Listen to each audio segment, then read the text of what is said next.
Brian Clough was just a whippersnapper in football management terms, coming out of his first job at Hartlepool. Derby County were just simply Football League furniture, going nowhere fast. This is how Clough built Derby.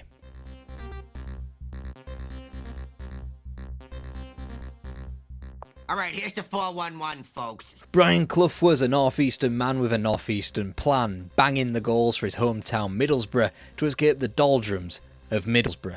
Turns out he was quite good at football, moving up to Sunderland after being capped by England, only for his career to be thwarted by politics at the national level and injury at club level.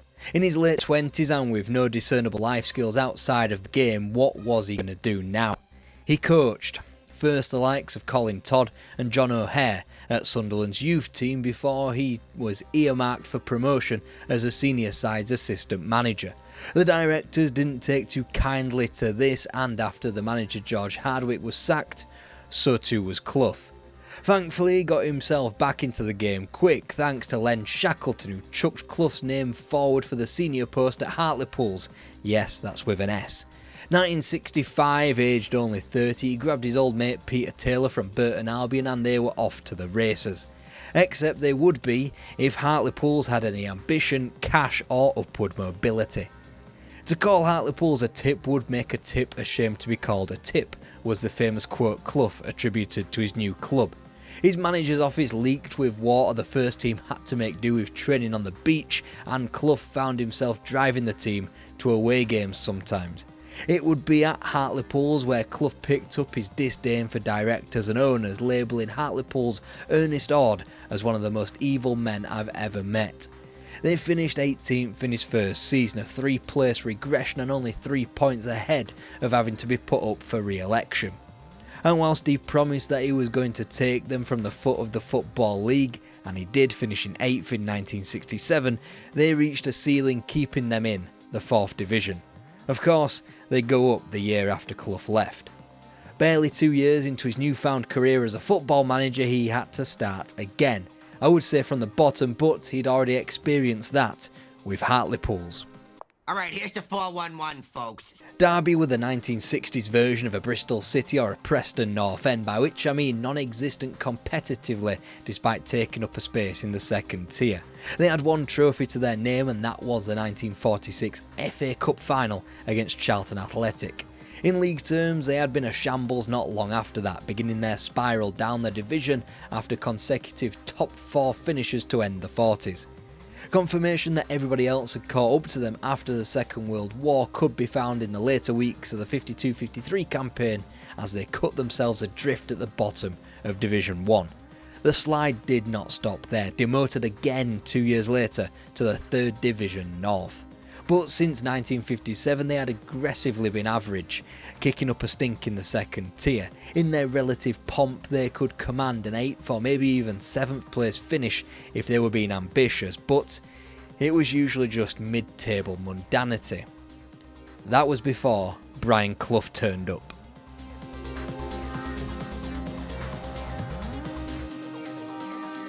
Naturally, Peter Taylor came with Brian Clough. It was a match made in heaven.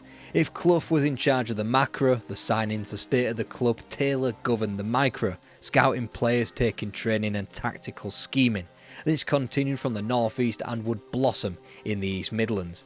They both had Len Shackleton to thank again for finding them the club, an improvement of 2 divisions, but Derby was still a footballing backwater in the grand scheme of things. They had previously been governed by manager Tim Ward, a man too kind for the football management game. When he did try to stray from his characteristics by insisting £20,000 had to be spent on Kevin Hector, it led to the beginning of the end. Hector, a player much liked by Clough and Taylor, would surely have been sought after by the pair had Ward not done their work for them. The mood around the club was toxic as plenty of support didn't take immediately to the incoming management, such was their affinity to the previous manager. Instantly Clough made his mark, demanding that all players at the club be professional. This earmarked Ian Buxton as an early enemy, as he wished to team his cricketing and footballing careers. He was quickly dispatched to Luton for £10,000. The Clough train kept chugging, returning from a pre-season tour of West Germany undefeated before the relative spunking of 21 grand on a Sunderland reserve that Clough already knew by the name of John O'Hare. It was on transfer business as to why Peter Taylor didn't attend Derby's first match of the season. It proved worthwhile as Tranmere's 19-year-old centre-half, Roy McFarlane, was earmarked. The season began positively thanks to threes scored against Charlton Athletic on the opening day of the season, as well as at Rotherham United and at home to Aston Villa. Roy McFarlane had made his debut in a typically composed manner, and by late September, Derby were that commanding that promotion seemed an early inevitability. There was something niggling them, and that was a lack of bite in midfield. This wouldn't be rectified this season as both Sheffield United and Willie Carling thwarted them from the latter's signature for the time being. Alas, it was a season of constant change. After 3 more wins in the league, former England international Alan Hinton was signed from local rivals Nottingham Forest, designed to add more experience and quality to the ranks. Despite being just a point off the early QPR pace on September the 27th, Peter Taylor remarked that the results were masking the club's problems and actually they were more akin to relegation candidates than promotion candidates. He'd be proven right, and quickly too, as results trailed off. Derby now tended towards the hammerings they would receive at the likes of Ipswich, Bolton, Hull and Middlesbrough before the ultimate indignity of a 1-0 defeat on home soil to former manager Tim Ward's Carlisle United on November the 18th. All this before Christmas, as their promotion bid had well and truly been scuppered. At a shade over halfway through the season, Derby were way back in 12th, stranded to mid-table looking up at the likes of Portsmouth, Birmingham, QPR and Blackpool, who were busy contesting promotion. Elsewhere, a kind enough run had seen Clough and Taylor return to Hartlepool as early as September via the League Cup, as they swept aside their former club 4-0. Then they took out Birmingham at home, Lincoln away and in a mad game, Darlington 6-4 at the baseball ground. It gifted Clough to Don Revie and his Leeds team in a semi-final, the first meeting of English football's greatest managerial rivalry. Good ball, Gray. Cooper going outside, Gray. And Gray, yes, what a goal! Ultimately, after being dispatched 4-2 on aggregate, league results would taper off dramatically, with only 3 wins after their elimination from the competition. In the end, Derby regressed 1 position from Tim Ward's final campaign in charge, 18th. A lack of backing from supporters the next season was make or break. Les Green, a man who had followed Peter Taylor from Burton to Hartlepool, now joined him at a third club, maintaining the former goalkeeper's belief that the number 1 should be highly regarded when shaping a club. Much more important, it would turn out, would be the free transfer of Dave Mackay, acquired for a £14,000 signing-on fee spread over 3 years. A man who was said to be contemplating retirement and in fact 6 months older than Clough would be given a new lease of life as a sweeper after his previous life had him as the greatest wing half Eusebio had ever played against. With Mackay joining McFarlane in defence and Willie Carling soon to add depth to a midfield, Clough set about a rare but key tactical shift from the out-of-favour WM formation to a more modern 4-3-3 after a failed attempt at a 4-2-4 led to a winless 5-match start to the season. Upon Willie Carling's debut in the 5th of those winless matches, a 2-2 draw at home to Hull City, Clough and Taylor placed an extravagant £60 bet on Derby to go up as champions. After a 5-1 demolition job of Stockport County in the second round of the League Cup, Clough's Derby found their rhythm on multiple fronts. They would be beaten just once more in the league in 1968, an October loss away at Hull as their new formation kept them rigid and near impossible to beat. Just ask Everton and Chelsea, who both failed to break down the second-tier Derby on their own grounds in the League Cup before succumbing to 1-0 defeats at the baseball ground. And yet it was little old Swindon Town, from a place in English football even lower than Derby's, that ended Brian Clough's tilt at the League Cup for another season. Little solace would be given to the fact that Swindon would go on to win the competition, stunning Arsenal in the final. It was those forays in the League Cup that prompted Dave Mackay to realise later Brian Clough was not a complete fantasist and this team that I had joined was becoming a bit special. That was inferred by their continued great league form in spite of bowing out at the FA Cup's first hurdle at Turf Moor. They bounced back immediately in the league from another setback, defeating Bury 2-0. Not only did they lead the league by 3 points, but they had the benefit of holding a game in hand over each of their promotion rivals. By now, John McGovern had been signed, another theme of Clough's managerial career. He had his darlings and he had given McGovern his senior debut on the final day of the 65-66 campaign whilst at Hartlepool. His derby debut came at home to Charlton in a winning effort on November the 9th. The return fixture on January the 18th heralded Derby's second league defeat since August. Belief for their promotion had long been apparent after a Boxing Day visit of Middlesbrough where the Rams outscored the league leaders 3-2. Derby had become tough as a late successful January trip to Bury proved, getting out of Lancashire with a 1-0 win despite Dave Mackay being knocked out cold by an elbow and requiring a 30-minute breather before returning to the field. Here's number 5. And it's the goal. Oh, McFarlane, a fine goal. Frank Wignall's signing in time for the spring gave Derby another string to their bow, and his winning goal at Fulham to begin April effectively had the Rams confirmed as a First Division team. 6 points clear, a winner at home to Bolton Wanderers 3 days later would confirm it. Alan Hinton, Frank Wignall, John O'Hare, Willie Carlin and Roy McParlin ran in the goals on a perfect day, ensuring promotion. The club celebrated wildly as they were eventually confirmed as champions, rounding off the season with 9 consecutive league wins. However, Clough and Taylor were busy preparing for the future, scouting potential signings. It was clear that this was merely a stepping stone for greater things. Derby County were back in the big time. It's only fair that we call it right. We were entering the peak period of the club's history.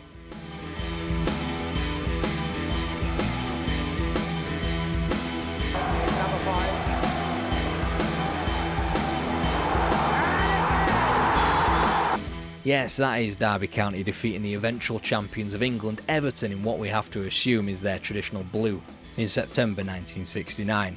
The club was flying by the seat of its pants. The lay stand had been built at a cost of $230,000 despite Brian Clough and Peter Taylor keeping the club on its toes by not signing their fat new contracts just yet. They did make one move to bring in a militaristic first team coach by the name of Jimmy Gordon from Blackburn Rovers. After drawing 4 of their first 6 matches, their hard-working pre-season had clearly paid off when they rattled off 5 wins on the spin, including the Everton win you've just seen and these pair of victories well into September.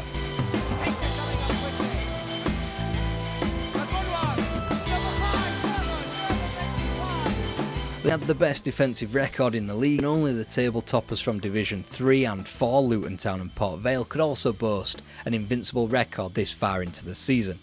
Whilst Luton would lose their pristine record in October, Port Vale in late November, and they would both achieve their desires in gaining promotion, Derby on the other hand came crashing back down to earth. In their very next game they fell at Hillsborough, only briefly recoiling against a Manchester United still aching from the departure of Sir Matt Busby before going winless against each of Chelsea, Coventry and Manchester City. Probably the most imperfect time then to head north to meet Don Revie's Leeds United. And up front is Clark, he's not offside. It had to be them, and typically it was a controversial defeat in Derby's eyes. For the first goal, the assistant indicated a foul throw in the build-up, which was just flat out ignored by the referee. For the second, Alan Clark was surely offside in the eyes of the Rams. After a hellacious month of being chewed up and spat out by the top flight of English football though, Derby had only dropped a place to 3rd but sat a gaping 9 points behind the title-winning pace of Harry Catterick's Everton. Thankfully they ended the month as they began it with a triumph, this time in the League Cup against Crystal Palace in a 4th round replay which gifted them a vulnerable Manchester United in the last 8 in November. November, a month for displaying the true inconsistencies of a new top-tier team. There goes Hector. This must be a goal. Yes, indeed, it's all down. Arsenal Robertson. Now can also be. Robson goes through. Robson with a touch. Up through. Down. No, those aren't cherry-picked results, those all occurred on 4 consecutive weekends as the wild mesh of thrashings inflicted and suffered were intertwined with a limp exit from the League Cup at the hands of Manchester United's poorest post-war team. Far worse than the results on the pitch were the off-field machinations and the unsigned contracts that were still laid under Brian Clough's nose. Contracts that, according to Clough, were as likely to be signed by him as me joining the Apollo 12 spaceman on the moon, especially when he was offered £8,000 a year tax-free by the almighty FC Barcelona. The club had been lobbed from pillar to post, and whilst those disputes would be resolved and Derby would get the signatures of their management team in ink, it would be at a boardroom level where the club's biggest blunder lay. Their accounts contained a £3,000 season ticket discrepancy which would ultimately bar them from Europe should they finish in such a position. The club had grown too quickly for its own good, caught in an amateur mindset playing a professional game. On the pitch at least, Clough could control things. Derby would go back to their basic defensive roots just in time for the new year. In spite of a 5th round elimination from the Cup down at Loftus Road, Derby's form kicked up with February triumphs over Liverpool and Arsenal. This spurred the Rams on to end the campaign as they began it, consistent and unbeaten. From the anonymity of 9th place on Valentine's Day to a place within the top 4 come the end of the season, Derby County were for real. Just a shame then that they were barred from entering the Fairs Cup as one of the country's flagship teams. Alongside that shame was the disappointment of only equalling the 1949 top flight tally of 53 points by drawing away to Southampton on the final day. Just because the football was absent from the summer though, it didn't mean that the Derby County Carnival stopped. Sam Longson was back in charge and forced the resignation of 3 directors.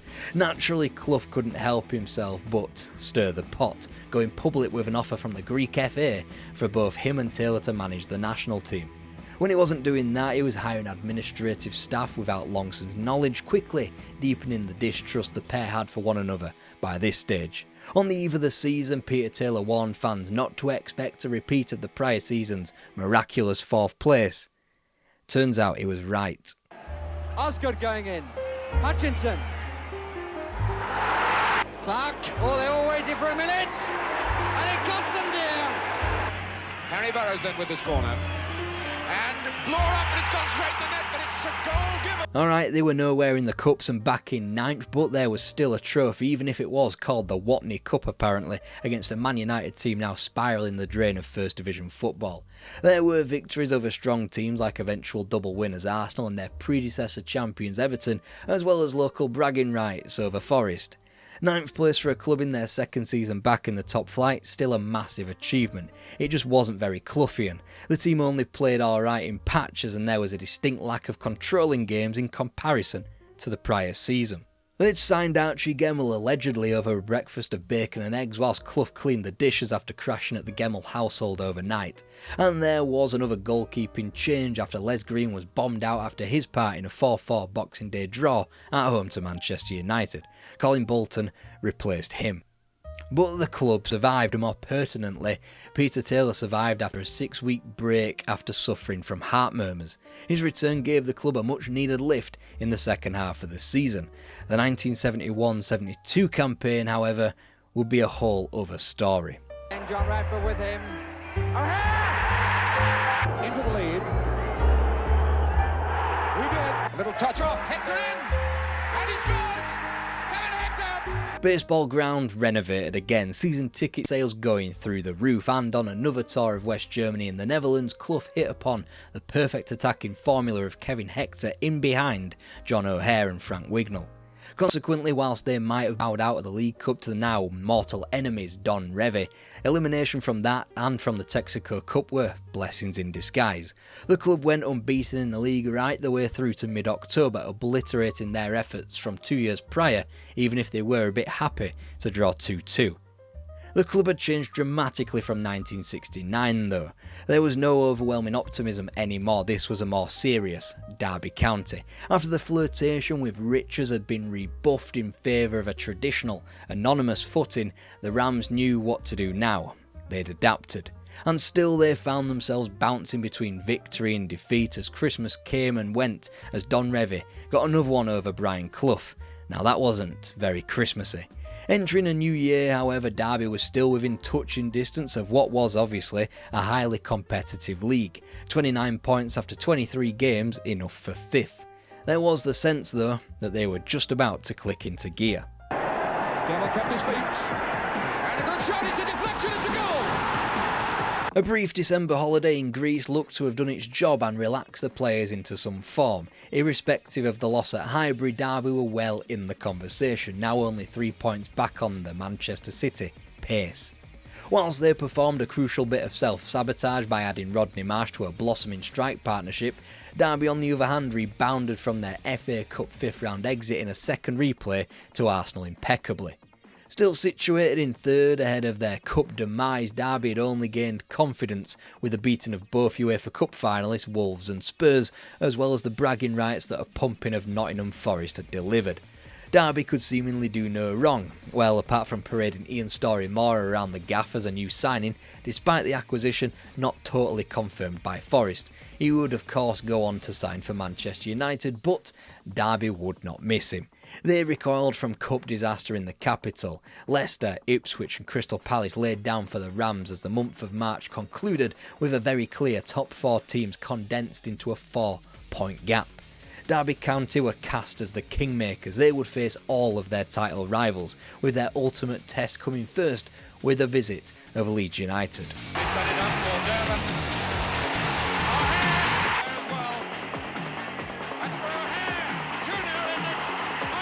For the first time all season, Derby County led the First Division, but this was Easter and things were never going to be that simple, as 1 point from their next 2 matches, 48 hours apart, attested to.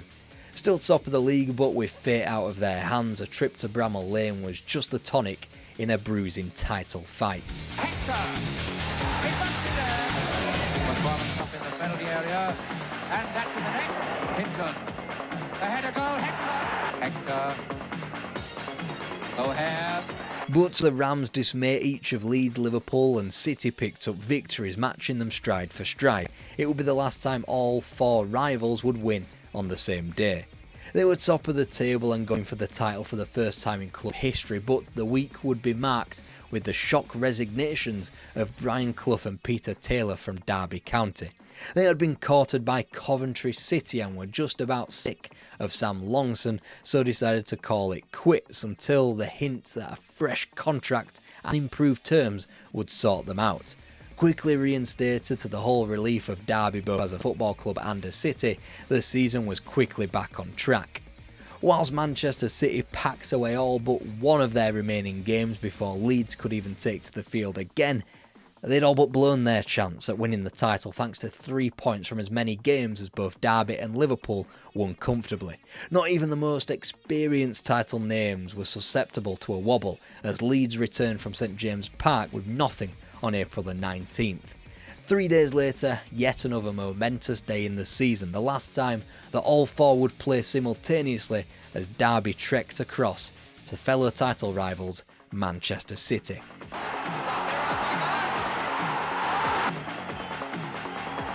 Bizarrely, despite being top of the table and having played all of their games, Manchester City were definitely not going to be champions. Victories from Liverpool and Leeds confirmed that one. The quirks of an incredible season continued as May Day would play host to Liverpool's visit of the baseball ground. Derby would end their season that day and knew a win was imperative in keeping them in the title race. Meanwhile, both Leeds and Liverpool would conclude their campaign a week later with the ball in their court.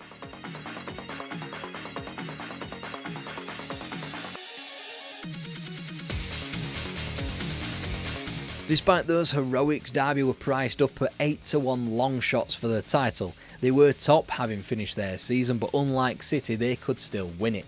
They just needed a minor miracle, that's all. Peter Taylor whisked the team away to his favourite haunt, Mallorca, whilst Clough took the wife and kids to the Isle of Scilly, as English football's even sillier fixture list still required Liverpool and Leeds to wrap up their campaigns.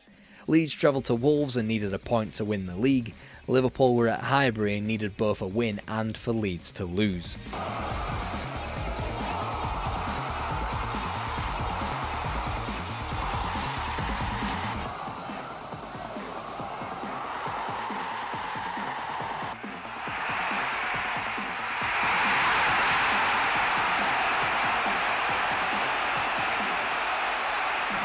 The unthinkable had been achieved, not just that Derby County, little old Derby, were champions, but that the right set of results fell absolutely perfectly as Wolves disposed of Leeds and a disallowed goal stopped the left field Liverpool from nipping in to take the crown. It truly was one of the greatest climaxes to an English footballing season.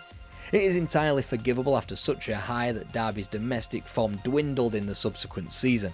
After all, they had the novel distraction of the European Cup to worry about.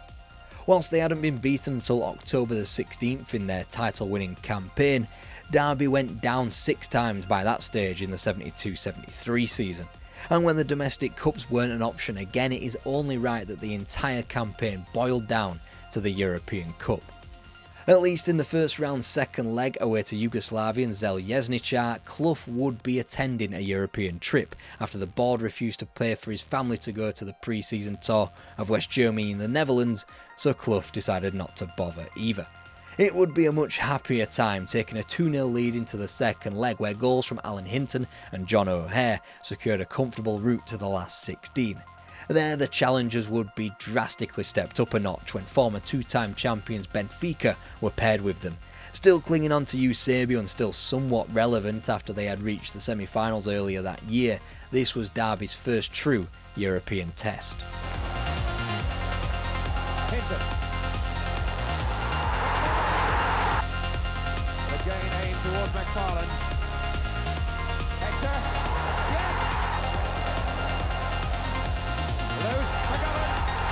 Derby had gone for the jugular against the Portuguese. For as much as it had had a checkered hit rate in the transfer market, Clough going behind Longson's back for the signings of David Nish, which did go through, and Bobby Moore, which didn't, in Europe they were firing on all cylinders. Perhaps it was a 0-0 draw in Lisbon that was even more impressive than the home 3-goal triumph.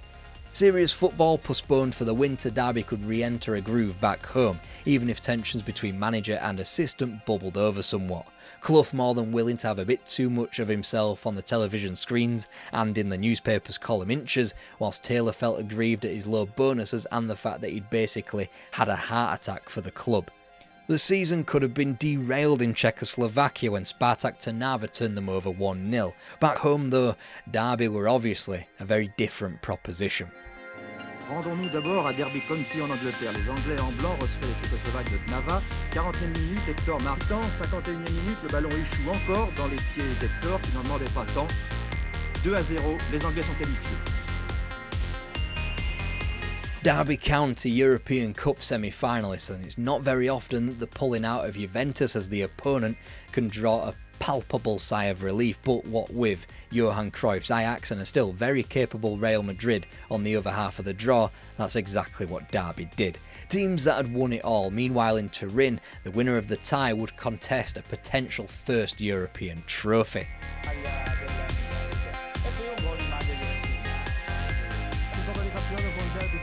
Hector. O'Hare. Hector number 8. Holy! Juventus in the semi-final. The game has gone into infamy for Brian Clough's line afterwards, "I will not talk to any cheating bastards," which he demanded that the late great journalist Brian Glanville translate for him to the Italian journalists present.